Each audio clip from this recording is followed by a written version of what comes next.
Space,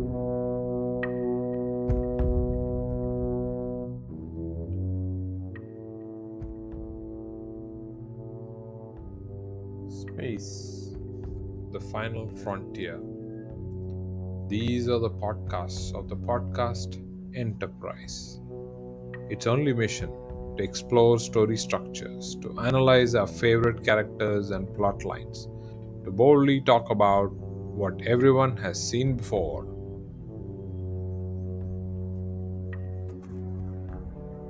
Hello and welcome everyone to Podcast Enterprise, where two diehard Trekkies watch episodes of Star Trek, the original series, and rip apart the story structure and the story, what we like, don't like in the episodes. That's the podcast all about. I am Bala Ramadurai, and with me I have my co-host Parvati Ramkumar. Say hello, Parvati.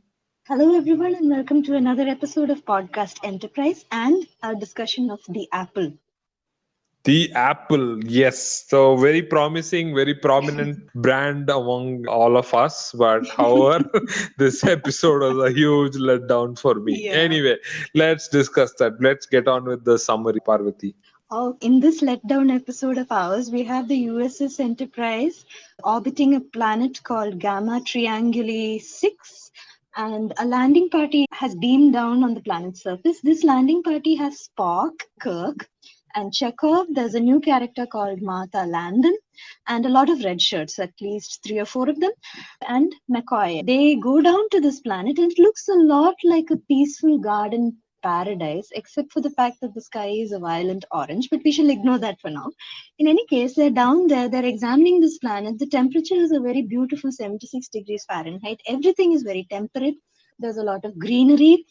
It's very lush, it's beautiful. But as is the case with planets like these, there are always hidden secrets. As they wander, one of the red shirts is killed by a peculiar plant that turns in his direction and fires darts at him. It kills him instantly. And then now Kirk is disturbed because there is danger on this planet and it's not as peaceful as it looks. Kirk has already lost a man. Scotty reports from the ship that something has gone wrong with the ship. The ship is losing power from the antimatter pods and they're not able to use the transporter to get the ground crew back on board the ship. And this is a problem. So while this is going on, Kirk and the crew have to stay down there, examine the planet, and Spock also reports that there's some sort of humanoid following them. They have to figure out what that is. And they have to find a way to stay down there and stay alive while Scott does whatever repairs he can do on the Enterprise in space. Spock finds a peculiar rock that looks strange. It looks attractive. There are multiple colors on it. But as he tosses it aside, he finds that it explodes like a landmine. And things go quickly downhill from there because more red shirts are killed with these landmines. And then they find that there's a village nearby that they should not interfere with according to the prime directive, but they may have to anyway.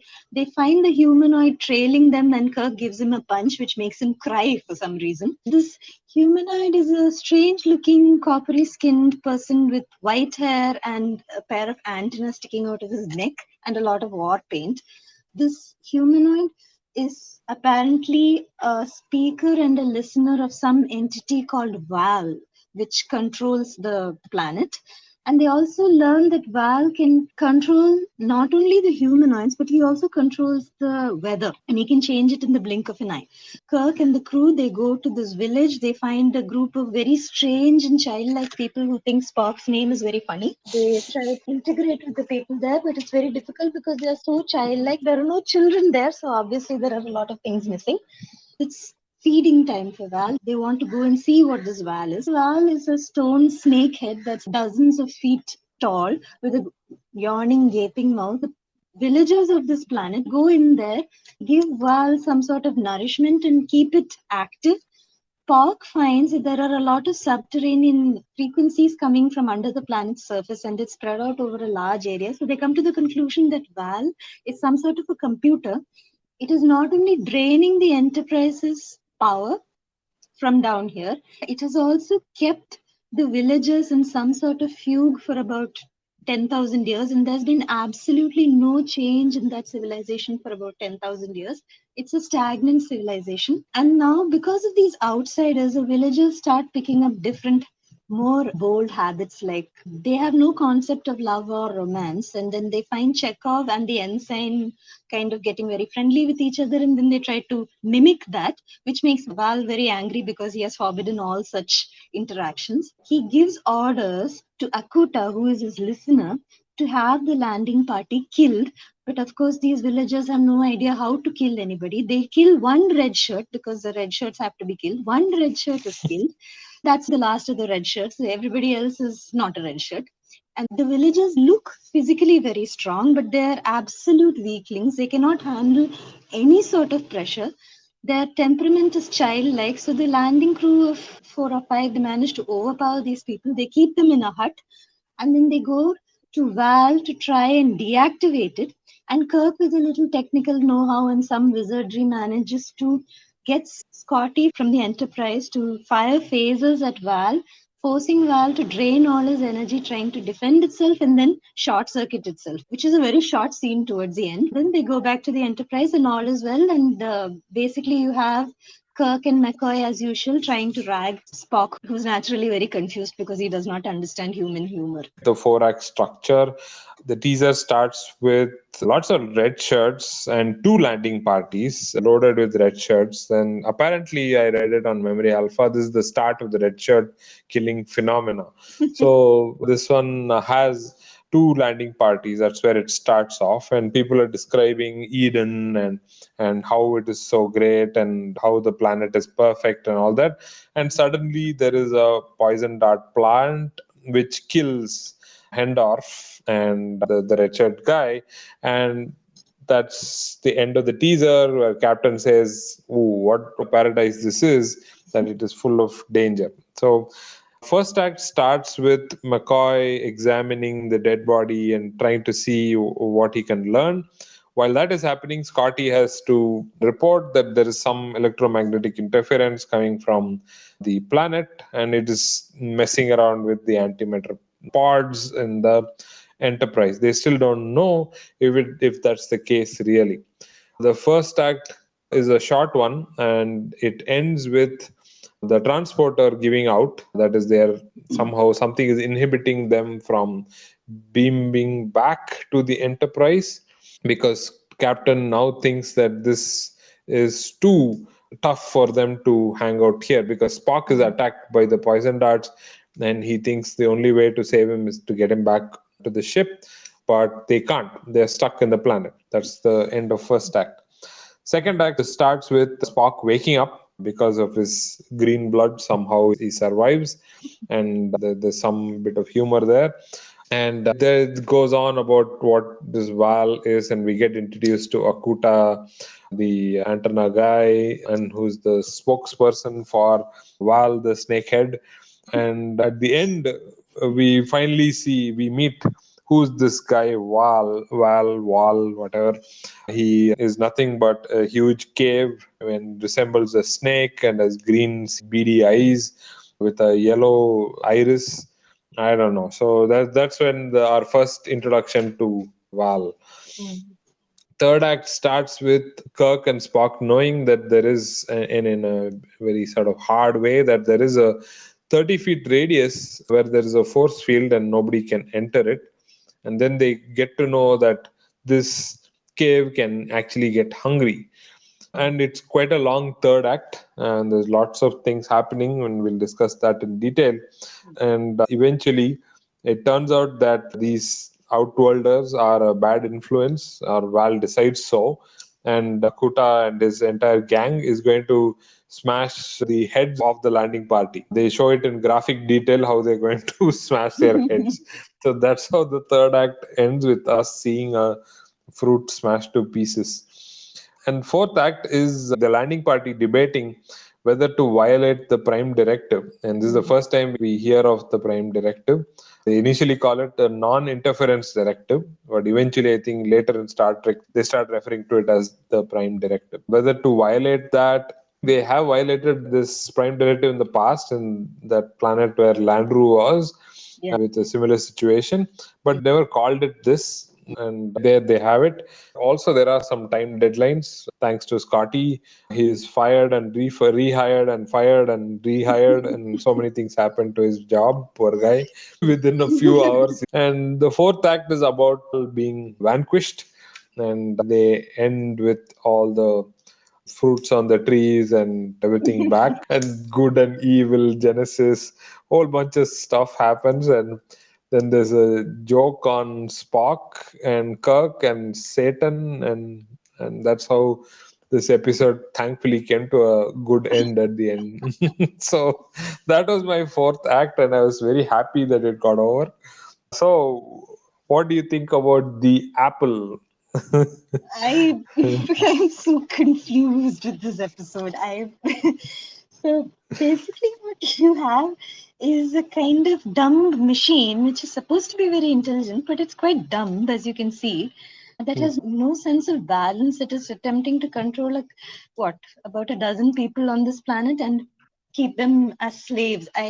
It's all very bizarre, and it's been doing this for 10,000 years apparently, and they have had no progress or no civilization, absolutely nothing. And I found it very strange, Bala, that Kirk thought it was his bounden duty to have these people changed and broken from whatever influence.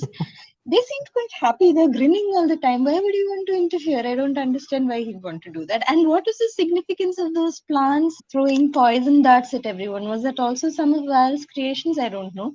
And what were they feeding Val? I don't know, some sort of fruit or drink. It's also utterly confusing. And then for added dramatic effect, you have Scotty reporting in every now and then saying we have 30 minutes, we have 40 minutes, and we have 10 minutes, and you diverted all the ship's power to the impulse engines, and nothing happens basically.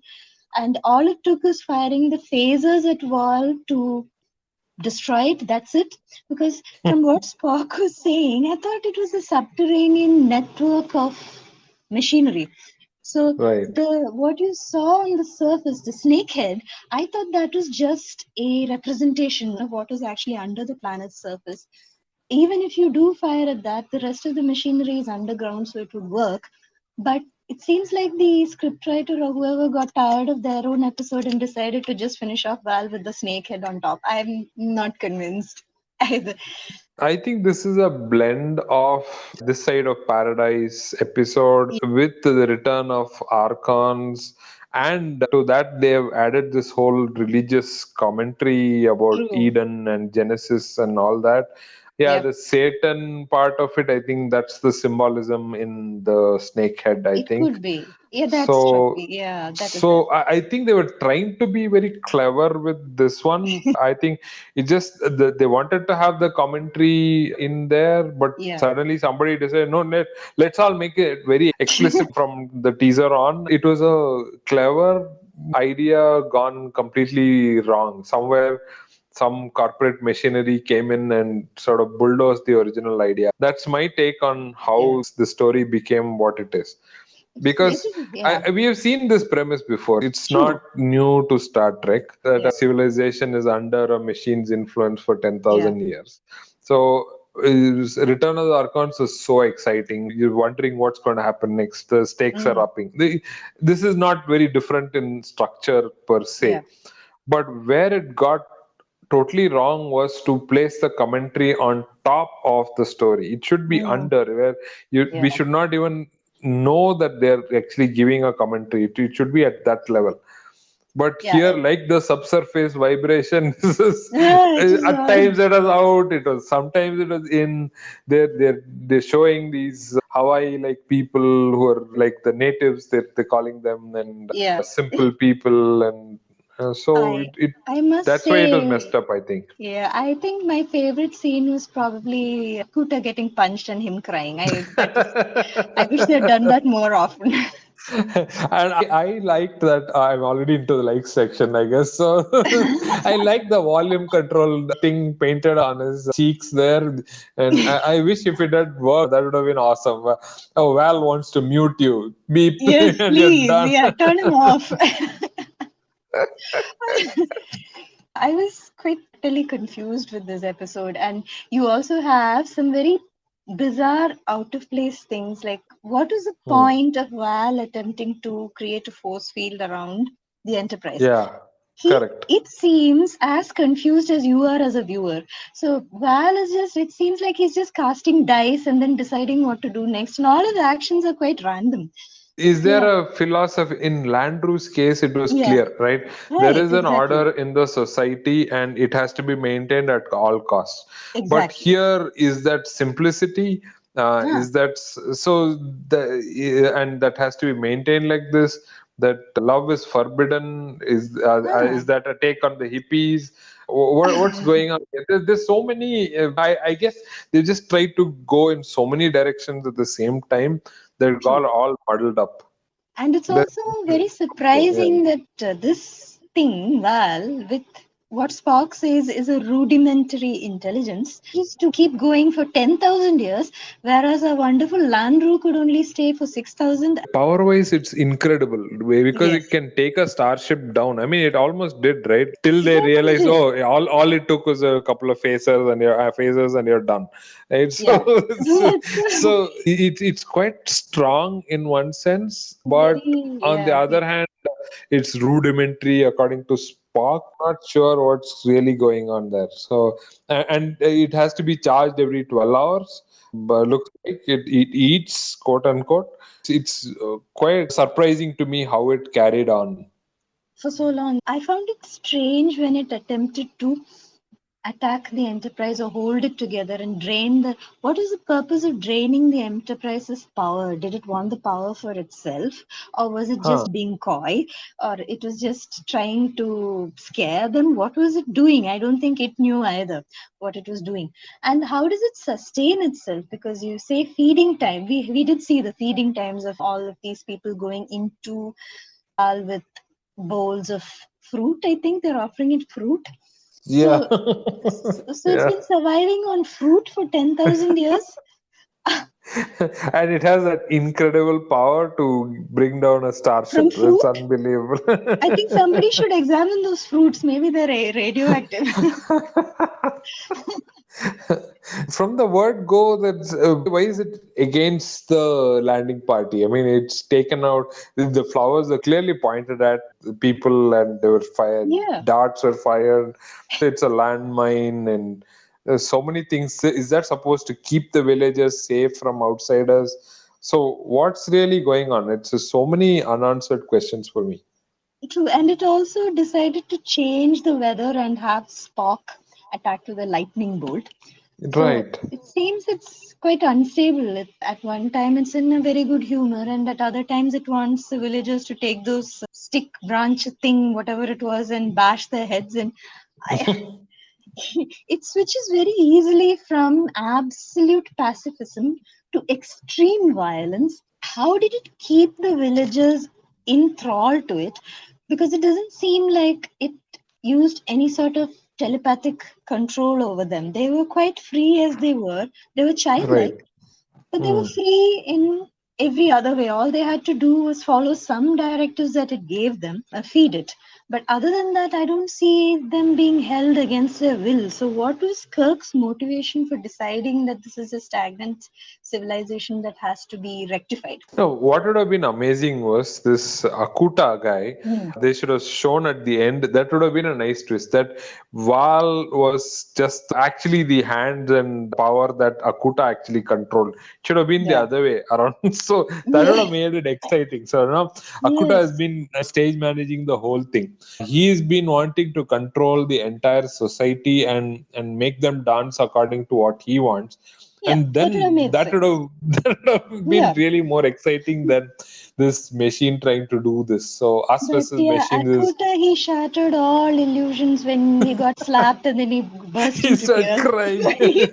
He's crying. I mean, this big, huge, muscular guy, and he just one slap and then he's dissolved into tears. My goodness. Yeah, you struck me. Kirk You struck struck me, me. you're so mean to me. All of you are so mean. Yes, yeah. And then it's so amazing, Bala, that he goes from crying like a little baby. He goes from that to extreme violence and demonstrating how to smash their heads in. He's a very changeable guy. Oh, talking about annoying and changeable, Yeah. Landon is another one that really got on my nerves. She went on and on about how she's so. I mean, I think because Uhura's not there, her role was Ah, taken up by Landon. I mean, yeah. they had to express how scared they are. And what we already get the stakes. Why do you have to keep announcing that? Oh, the True. Enterprise is going to go down. I wonder how it will be. Oh, one, I got it. We already got it We from got Scott. it. Why do you have to Yeah. keep saying it? We keep hearing these updates. Oh, 16 hours, there's 10 hours, there's 15 minutes, we're cutting it close. We are totally into it. We get the peril that is there, that wall is, and then they do this, oh, touching and this and that. That's Yeah. I'm getting ahead of myself. Mm, I mean, in that scene where Ensign Chekhov and Yeoman Martha, they go to that secluded spot where they mm. try to talk to each other about their romance and everything, they were so ridiculously cavalier about the Enterprise possibly crashing. They don't care about the 400 people that's going to disintegrate when the ship. It's almost psychotic. When they're all together, there she talks about what a perilous place this has become, and I can't help but wonder, are we going to go back on board and all that? And on the other hand, she's doing this, going there, making out in front of the locals, and all that is happening. So, True. And she's so casual about it. She's talking yes. about as long as Chekhov is there, she can stay there. But what about your duty? What about the 422 people aboard the Enterprise that they will die if the Enterprise crashes? And if the Mm, Enterprise crashes, possibly with all of its power sources and whatever it has with it, the planet itself might explode. You mm, never know. mm, But it's very, mm, very, very jarring. So you have those two, one man and woman, they were watching Chekhov and Landon. They have no idea about anything, is what we're given to understand, and they're like mm, children in that sense. But at the mm, same time, they know enough to mimic what those two were mm, doing. Why would they know how to mimic? I mean, why would they want to mimic that? mm, Because mm, according to their own confessions, these are feelings that they have never experienced before. They've not even experienced romance before. So what mm. are they doing exactly? I was going to say Landru, sorry, but Val Val has kept them so under control that they don't know feelings other than bursting into tears and giggling and Mm. being generally kind of in a lightheaded, happy state. And none of these other feelings have even entered their heads. So why would they suddenly want to do what the humans are doing? I'm also assuming that this is a humanoid race and not human. So Mm. their impulses may be different from whatever Chekhov and Landon are demonstrating. What is Val's motivation here? Why is it doing what it's doing? So, is it Yeah. to keep this society as it is? The motivation is so that it can keep getting that fruit so that it can survive. Is that Val's motivation here? Because it doesn't seem to want them. I don't get why is it forbidding them from getting involved as man and woman? I mean, romantic relationship. If that happens, then his radioactive fruit doesn't come to him. Is that what's going on? And what if the outworlders land in there? Does that disturb the society so much that again radioactive fruit stops coming? I don't understand. None True. of it completely made sense to me. But yeah, Uh, but Bala, you must admit that this is the first time ever that hmm, we're seeing hmm. a fruit powered computer or a fruit powered machine. I guess that's the apple, right? So Yeah. the apple I assumed was that whole Adam Eve thing, Genesis thing. But I think the underlying commentary is that you can eat apple a day and be as powerful as Val. Can bring down a starship. They did have some wacky colors for their fruit, so I'm Oh guessing that, yeah. Yeah, they had apples in different colors. yeah, Yeah, the yeah, universe's first fruit powered computer. Amazing. yeah. What premonition is this? What Absolutely. Apple company Apple came into existence in what in the 80s, and this was shot Yeah. in the 60s. What premonition? Unbelievable, unbelievable. Absolutely.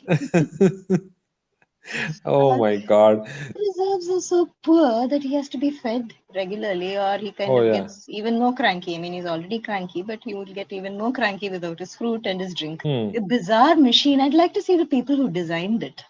Yeah, Maybe it's exactly. maybe it's a fruit tree for all. It went all sparky, at the Yeah. end when it was so.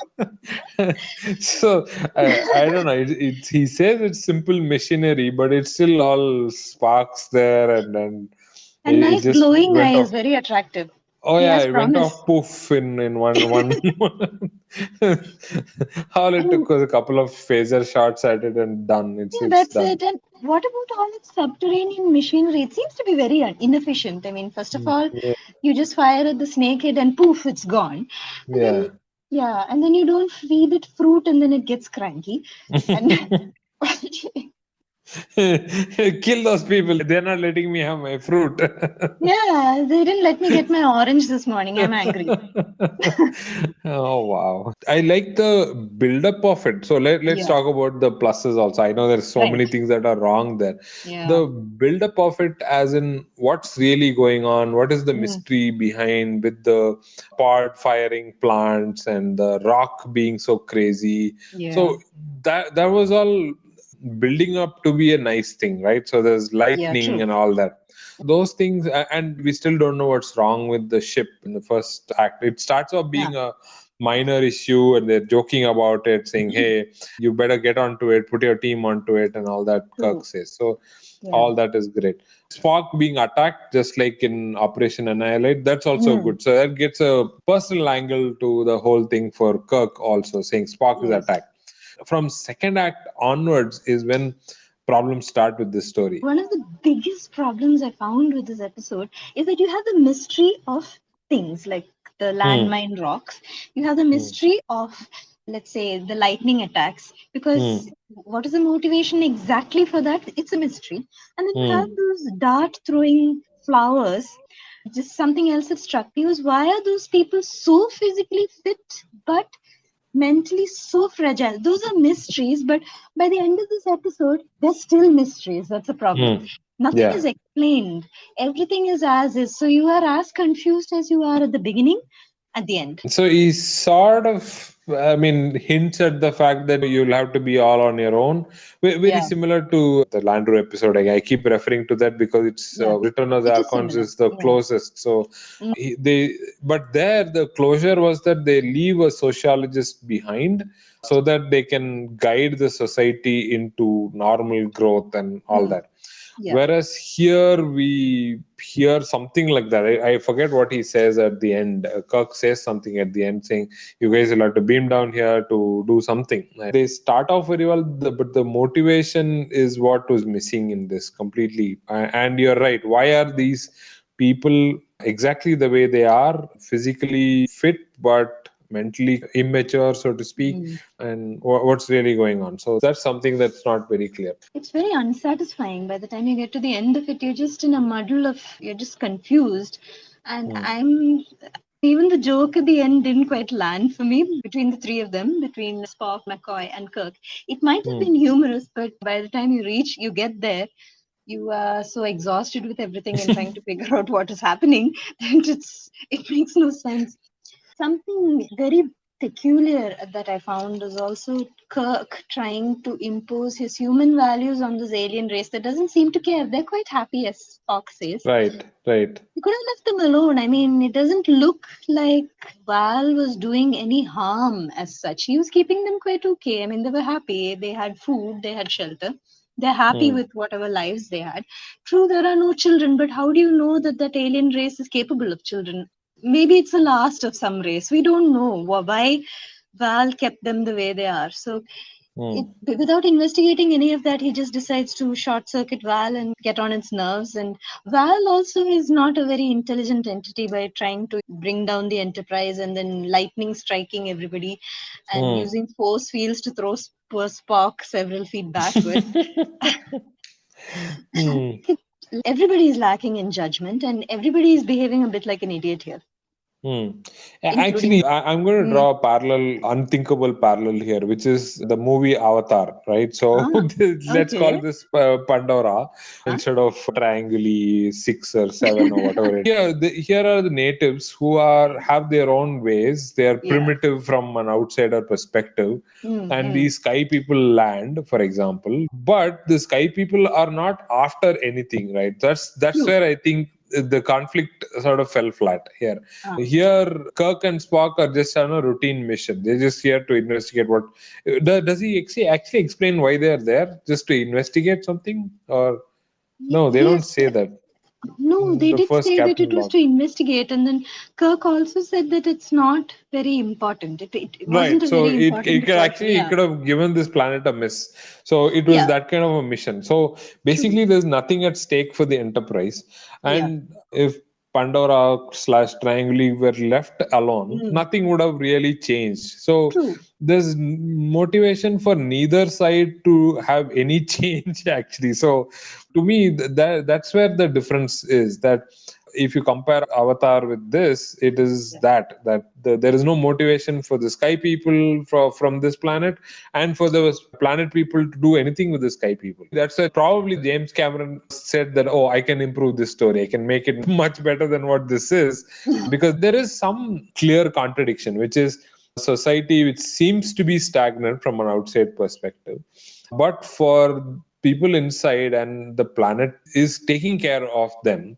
In Avatar's case, it's the planet itself with Mm, all its life forms and everything, mm, seemingly dangerous to us outsiders, but they are able to communicate with them and use them to their advantage. Things could have been improved, like the poison darts and the exploding rock, all that actually meant something for the Valiants, and they were able to use it in such a way that instead of having this evil creature Val, they mm. could have taken that as a thing saying it's dangerous for you guys, but we actually use it in our own little way, and this is how we do that.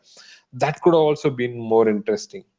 I was quite impressed with how foolhardy Kirk was in the end, saying, Hmm. telling those villagers that you will experience all of these new emotions, etc., etc., etc., and you will enjoy them. How does he know? This is an alien race. How does he get to decide for them?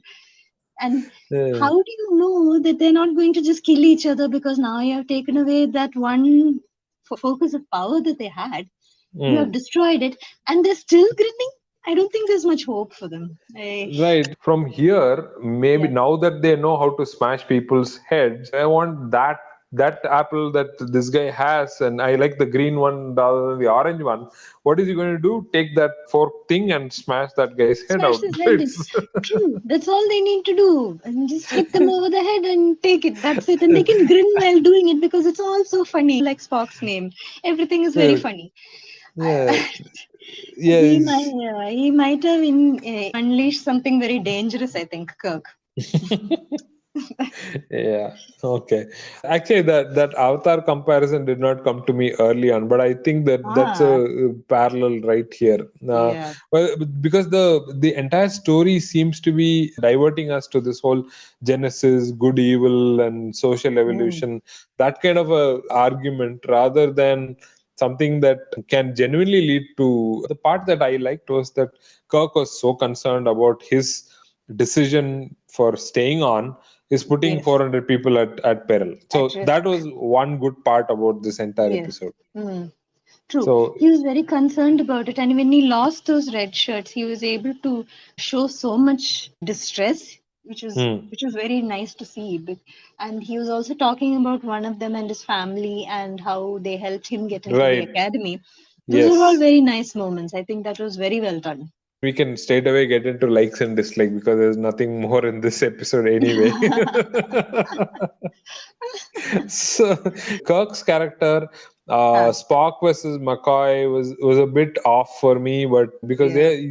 they have opposing points of view and they argue and argue. In this, it was sort of standing on weak ground for me, so Mm-hmm. that didn't work as well as it usually does.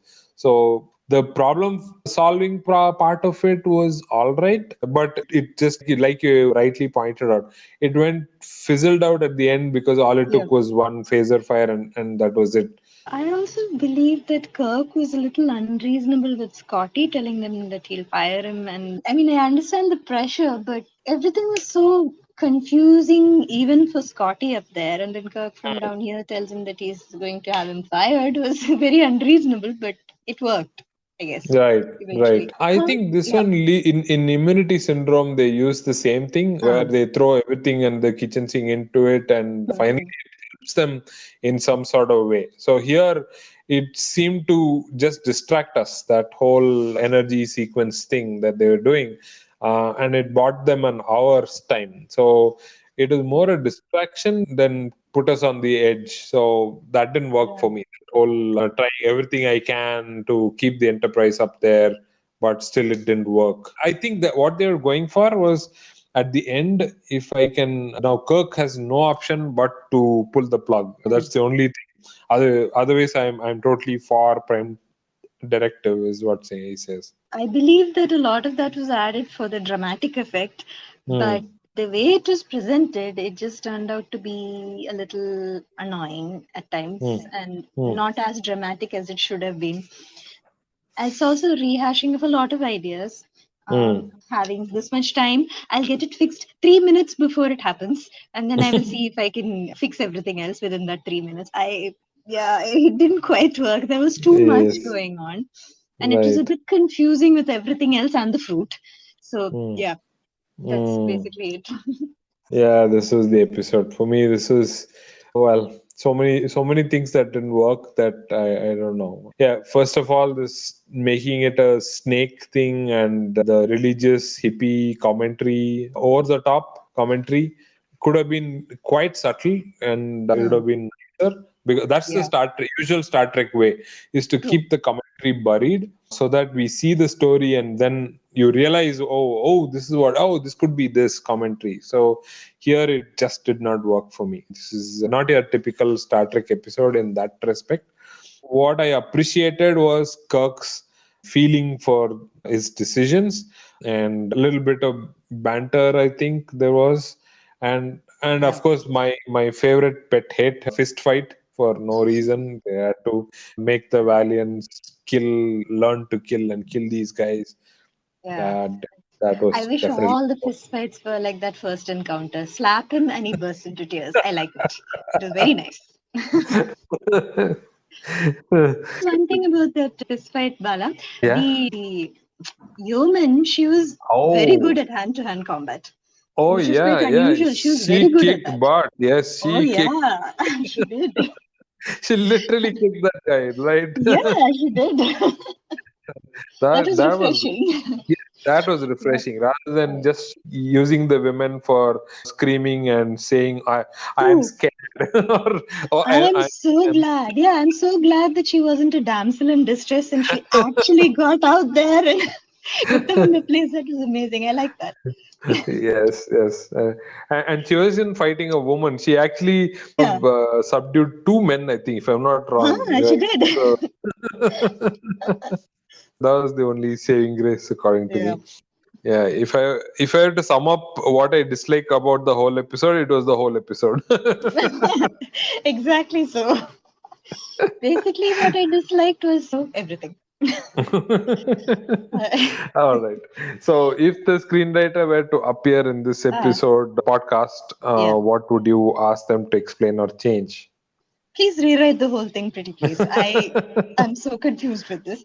And what were all these hooks that we saw with the poison dart throwing flower and with the Yes. landmine rocks and this fruit powered computer? Can we explore it a little more, because I have never seen a fruit powered computer machine thing? And what about all of that subterranean machinery that was Hmm. supposedly there, that was emanating some sort of field or something like that? I think Spock Hmm.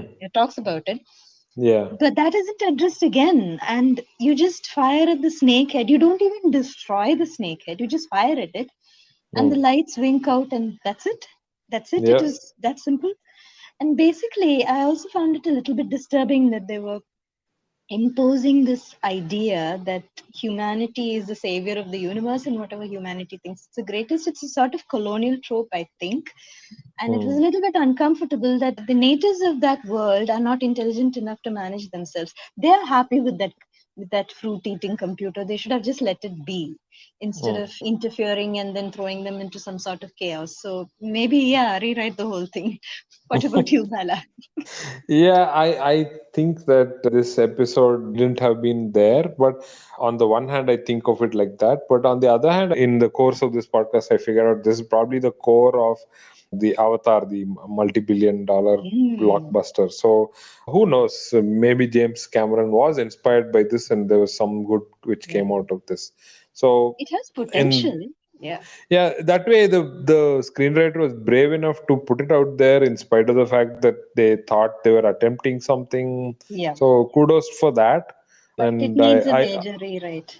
yes, yes. So now as a writer, author, screenwriter, I will know what to avoid and what Yeah. to include. So that's some of the Exactly. things that I learned. So Yeah. thanks for True, that. true. So sometimes when you only see good stuff, you probably don't know bad stuff. So Mm, for me, this didn't work, but maybe some people liked it. But from the IMDb rating, Parvati, I don't think this worked so well even with yeah. the audience. There are too many, like with our, it's a little bit like our previous episode where we had the Lazarus episode, because there were so many good ideas that Hmm. just didn't come together. There was so Correct. much potential with the story. They could have done so many things with it, but Hmm. somehow none of these ideas took shape properly and they were all left hanging. I think that was the biggest problem.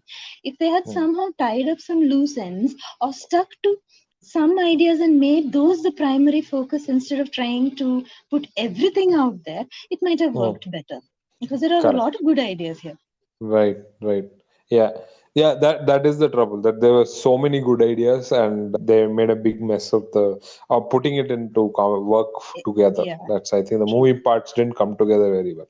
Yeah, exactly. All right. That's our dissection of the episode The Apple. Thank you so much, Parvati, for this. And we'll see you in the next episode. Thank you and bye. Bye, everyone. That brings us to the end of this episode. Thank you for listening to the podcast Enterprise. Please do share your reviews with us and please share this podcast with any of your writing friends or trickies. Live long and prosper.